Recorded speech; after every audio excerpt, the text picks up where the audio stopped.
अस्सलामुअलैकुम। आज हम मेंडल के फर्स्ट लॉ को डिस्कस करेंगे मानो हाइब्रिड क्रॉस के लिहाज से। अब ये देखिएगा, सबसे पहले मेंडल ने क्या लिया। मेंडल ने एक येलो कलर वाला प्लांट लिया, दूसरा ग्रीन कलर वाला प्लांट लिया, यानी ये दोनों होमोजाइगस थे पेरेंट के लिहाज से। ये वाला पेरेंट होमोजाइगस है येलो के लिए और ये वाला होमोजाइगस है ग्रीन के लिए। अब जब ये होमोजाइगस है तो इसके जो गिमीट बनेंगे तो जाहिर सी बात है कि वो भी इस करेक्टर के लिहाज से सेम ही बनेंगे।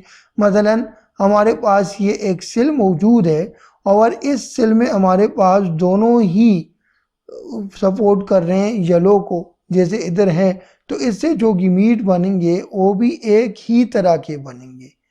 यानी ये एक हमारे पास इसी तरह से, ये दूसरा इसी तरह से, ये तीसरा और ये चौथा, यानी चार बनेंगे ना।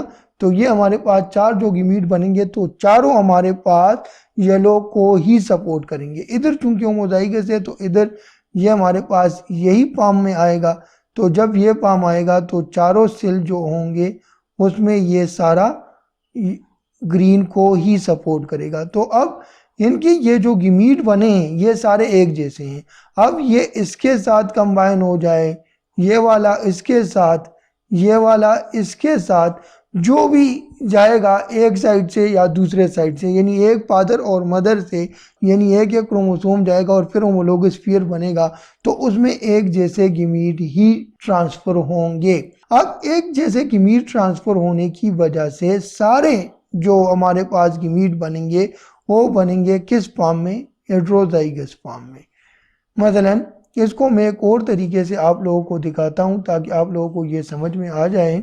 अक्सर बच्चे ये सोचते हैं फिर कि ये किस तरह से ये चीज़ हो रही है। अब जब एक जैसे गिमीट बने हैं तो फिर आप लोग इधर ये ले लें और इधर से मसलन ये स्मॉल ले लें कलर के लिहाज से। अब ये देखिएगा,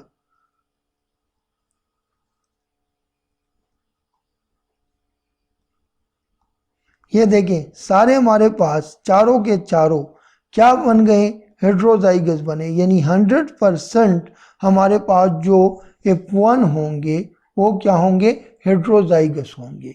लेकिन हमारे पास जब ये हेटेरोजाइगस अगर हम क्रॉस करेंगे तो हेटेरोजाइगस केस में दो किस्म के गिमीट बन सकते हैं, एक ये वाला और एक ये वाला। मसलन मियासिस अगर हम कर लेंगे, जैसे मैंने आप लोगों को समझाया भी, तो हम तो खैर सिर्फ इस करेक्टर को देख रहे हैं इस वक्त, तो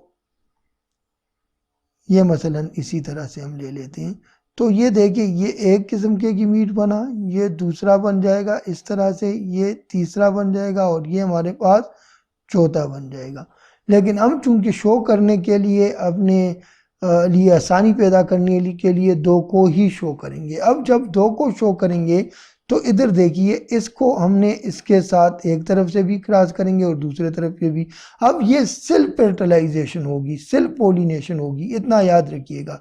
यानी एक प्लांट है, उनके सारे गिमीट इसी तरह ही बन रहे हैं और वो खुद अपने ही एक फ्लावर में, यानी एक ही प्लांट में दो फ्लावर एक दूसरे को क्रॉस कर रहे हैं। जब वो क्रॉस कर रहे हैं और सेल्फ पोलिनेशन कर रहा है तो उसके नतीजे में मेंडल ने देखा कि हमारे पास एक किस्म से 3 येलो आ गए और एक ग्रीन आ गया। क्यों बोला, ये वाला इसके साथ क्रॉस हुआ तो ये आया, इधर से ये वाला क्रॉस हुआ इसके साथ तो ये आ गया, ये वाला क्रॉस हो जाएगा इसके साथ तो ये आ जाएगा और ये वाला फिर क्रॉस हो जाएगा इसके साथ तो ये आ जाएगा। मैं दिखा भी देता हूँ थोड़ा सा दोबारा से। अब ये वो केस है जिसमें एक प्लांट एज अ मेल भी एक्ट कर रहा है और फीमेल भी, यानी उसका एक flower as a male act कर रहा है और दूसरा एज अ फीमेल, इसलिए कि ये किस्म से बायसेक्सुअल है।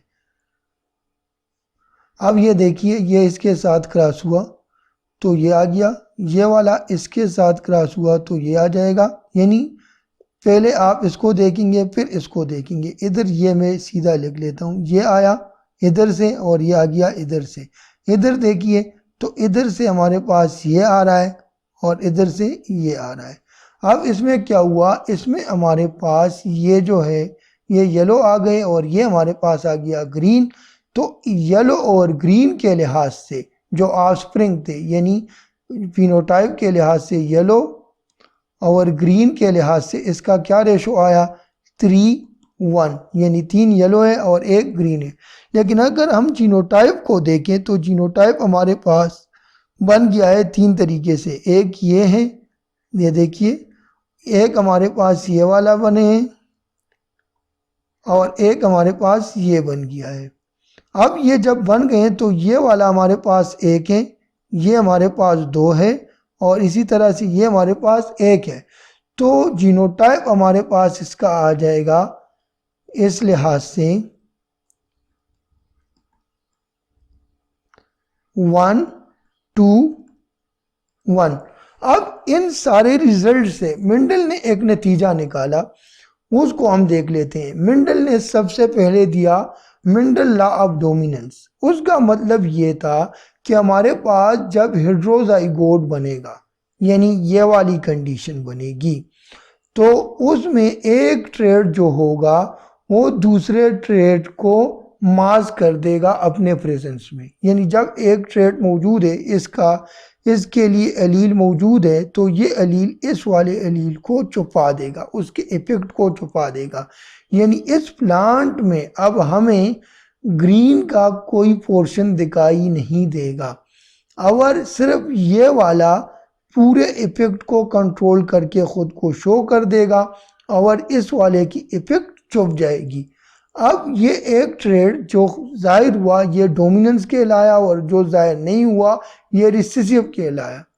अब क्या है कि बजाय इसके कि ये दोनों अलील यानी ये भी और ये एक दूसरे के साथ कंबाइन होके कोई फिनोटिपिक कैरेक्टर देता, यानी येलो और ग्रीन के बीच में कोई कलर हमें मिल जाती, तो ऐसा नहीं हुआ, बल्कि उसके लिहाज से अपोजिट ये हुआ कि ये एक की इफेक्ट मुकम्मल शो हो गई और इस एक की इफेक्ट ख़त्म हुई। तो जिसकी इफेक्ट शो हुई वो डोमिनेंट कहलाया, जिसकी इफेक्ट शो नहीं हुई वो रिसेसिव कहलाया। अब इससे मेंडल ने दूसरा ला दिया लॉ ऑफ सेग्रीगेशन का। लॉ ऑफ सेग्रीगेशन का मतलब ये था कि हर एक इंडिविजुअल क्या है हमारे पास डिप्लॉइड फॉर्म में होता है, यानी उसमें होमोलोगस क्रोमोसोम के पेयर मौजूद होता है, यानी 2 क्रोमोसोम मौजूद होते हैं और हर एक क्रोमोसोम पे एक अलील होता है। जैसे मैंने आप लोगों को पहले भी दिखाया था, इधर देखिए, ये एक क्रोमोसोम है तो इस पे ये एक अलील है और ये क्रोमोसोम है तो इस पे ये एक अलील है। तो डिप्लॉइड के केस में हमारे पास क्या होते हैं 2 अलील मौजूद होते हैं। अब मेंडल क्या कह रहे हैं दोनों अलीलों के हवाले से, ये ज़रा देखिए। वो कह रहे हैं कि जब एक गिवन ट्रेट के लिहाज से मौजूद होंगे तो हर एक पेरेंट से क्या होगा एक एक अलील ऑफस्प्रिंग को आएगा। यानी इधर देखिए, ये हमारे पास एक अलील इसको आ गया मसलन फादर से और दूसरा अलील इसको आ गया मदर से। तो एक अलील देखिए फादर से आ रहा है और एक मदर से ही आ रहा है। तो इसका मतलब यह है कि उसने कहा कि ये जो प्रोसेस होता है कि एक अलील ने मदर से आना है और एक अलील ने फादर से, ये रैंडम होता है। यानी ये ज़रूरी नहीं है कि लाजमी तौर पे एक स्पेसिफिक टाइप का अलील ही आएगा मदर से या फादर से, बल्कि रेंडमली वो आ जाते हैं। और इधर हम देख रहे हैं कि रेंडमली ये पॉसिबल चांसेस हमारे पास बन सकते हैं। और क्यों होता है, इसलिए कि हर अलील दूसरे से हमारे पास क्या है सिग्रीगेट हो रहा है, जुदा हो रहा है। और सिग्रीगेशन क्यों होती है वो मैंने आप लोगों को बताया कि हमारे पास जो होमोलोगस क्रोमोसोम होते हैं सबसे पहले वो जुदा हो जाते हैं, जैसे मैंने मियासिस में बताया था, फिर उसके बाद क्रोमेटिड एक दूसरे से जुदा हो जाते हैं। तो जब सिग्रीगेशन क्रोमोसोम की एक दूसरे से हो रही है तो उसके हवाले से जो कैरेक्टर है वो भी सिग्रीगेट हो जाते हैं, जुदा हो जाते हैं एक दूसरे से।